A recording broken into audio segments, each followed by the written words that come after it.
साथीहरू सबैमा नमस्कार। आज मसँग एकजना दिदी भेट्नु भएको छ। उहाँ दिदीको स्वर एकदमै मिठो छ।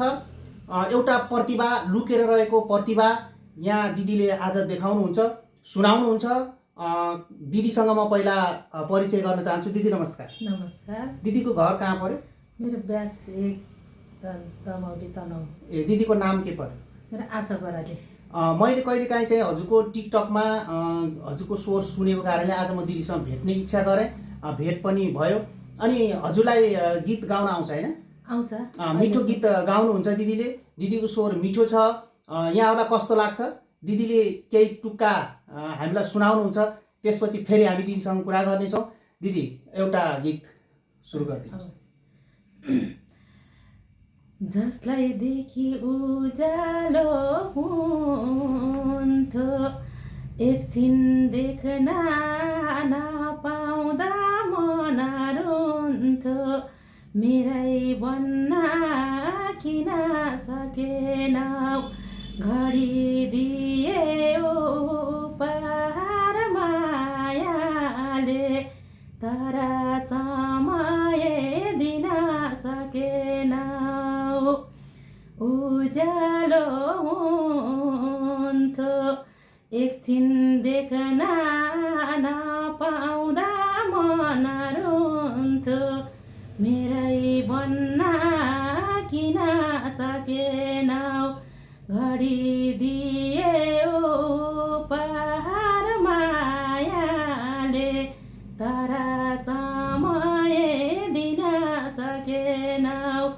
घडी दियो उपहार मायाले, तर समय दिन सकेनौ।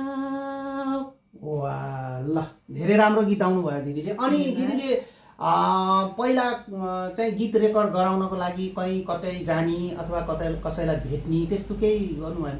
छैन, अहिले साँच्चै छैन। म घरमा अब यसो पूजाहरूमा यताउता चाहिँ गाउँछु, अनि हल्का फुल्का टिकटकमा नि गाउँछु, अनि लाइभ बसेर नि अलिअलि गाउँछु, त्यति मात्रै हो। अनि तपाईँलाई यो लाइभ दोहोरी पनि गाउन आउँछ, सक्नुहुन्छ तपाईँ?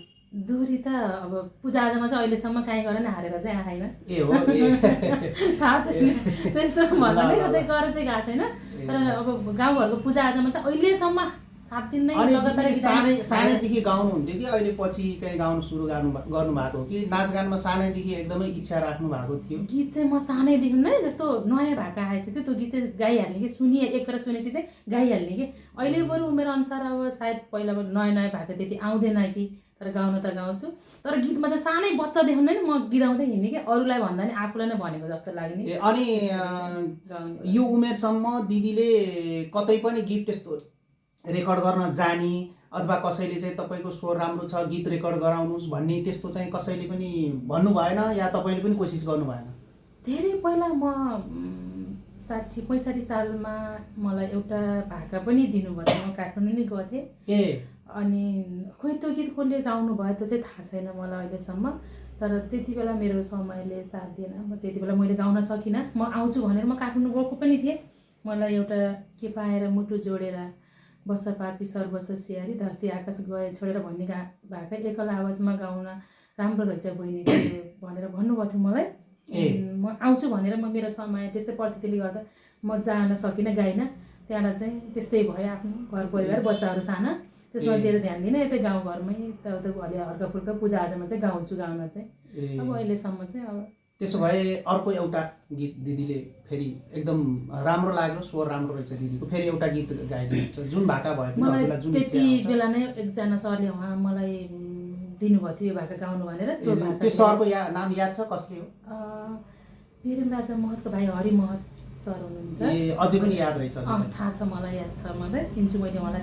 त्यति बेला 65 सालमा चिन्थेँ, अब अहिले त थाहा छैन, भेटघाट छैन। अनि त्यस पछाडि अरू कोही कलाकारहरूसँग हजुरको भेट हुने, कुरा हुने त्यस्तो केही पनि भएन? त्यसपछि तपाईँ आफ्नो सुरुमा धेरैजनासम्म नै भयो। अब मलाई कति नम्बर पनि दिनुभएको थियो, राम्रो रहेछ भनेर नम्बर पनि दिनुभएको थियो। भिरकोट मौसममा जान आउँदा राजु परिवार दाइले पनि दाइसँग पनि भेट भएको थियो मेरो एक फेरा।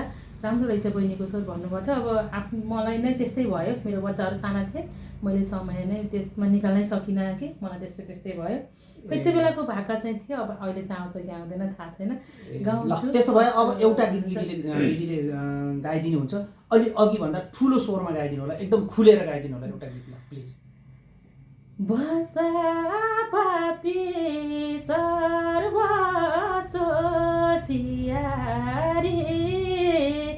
धरती आकाश गए छोडेर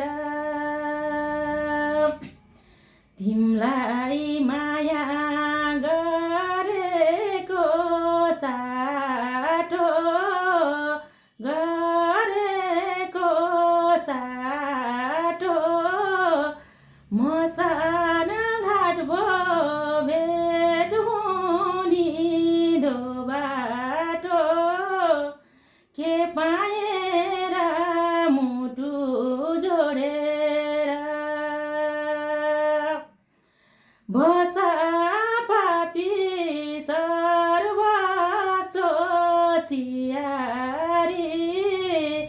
धरती आकाश गए छोडेर भाषा पापी सर्वसोसियारी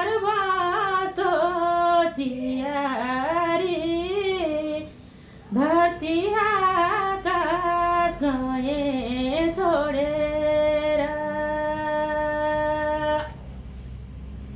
ल है, कस्तो राम्रो स्वर छ दिदीको, गाइदिनु भयो। त्यसो भएदेखि तपाईँलाई अहिले कसैले, तपाईँको स्वर धेरैले सुन्नुहुन्छ, कसैले हामीलाई कन्ट्याक्ट गरेर गीत रेकर्ड गराउन चाहनुभयो भने तपाईँ जानुहुन्छ? यदि कसैले तपाईँलाई अफर दिनुभयो भने, यतिको समयसम्म गएन अब के जाने भन्ने त्यस्तो मन छ कि, यदि साँच्चै मसँग भएको कलालाई म प्रस्तुत गर्न चाहन्छु, मैले अवसर नपाएर हो भन्ने त्यस्तो मनमा छ, यो तपाईँको गीत धेरैले सुन्नुहुन्छ, कसैले हामीलाई खबर गर्नुभयो र तपाईँलाई कन्ट्याक्ट गर्नुभयो भने तपाईँको गीत रेकर्ड गराउने इच्छा छ? अब पहिला बच्चाहरू साना थिए, समय दिन सकिनँ आफूलाई, होइन, मौका पाउँदा पनि मैले त्यसलाई सदुपयोग गर्न जानिनँ, सकिनँ।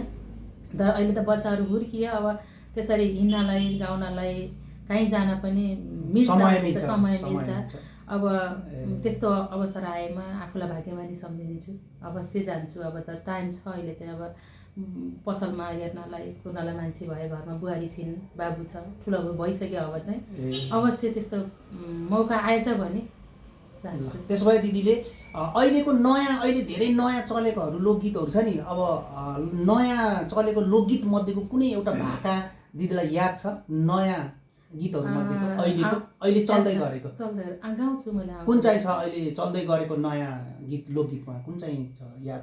भागमला त्रिशूली तारेर लान्छौरा सिन्दुरै भरेर भन्ने भाका छ, मलाई राम्रो लाग्छ यो भाका पनि। यो भाका र गीत राम्रो लाग्छ, अनि यो गीताउने कसको गीत हो? त्यति मेसो छैन, म त गीत सुनेर चाहिँ बस्ने अनि तर यसमा दोहोरी गीताउनु भएको चाहिँ पछि राजु परिवार दाइ र अनि निर्जला गुरुङ बहिनीले गाएको चाहिँ सुनेको थिएँ।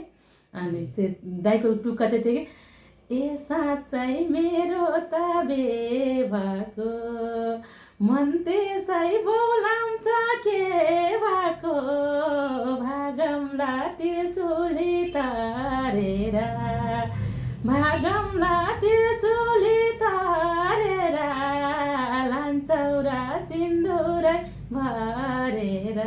यो गीत अचम्मै फेमस हो यो टुक्का। अनि यो चाहिँ सुनिरहने गीत चाहिँ सुन्छु, तर त्यति साह्रै कसले गाएको भन्ने चाहिँ त्यति बेसी भयो। अब भने हेरौँला।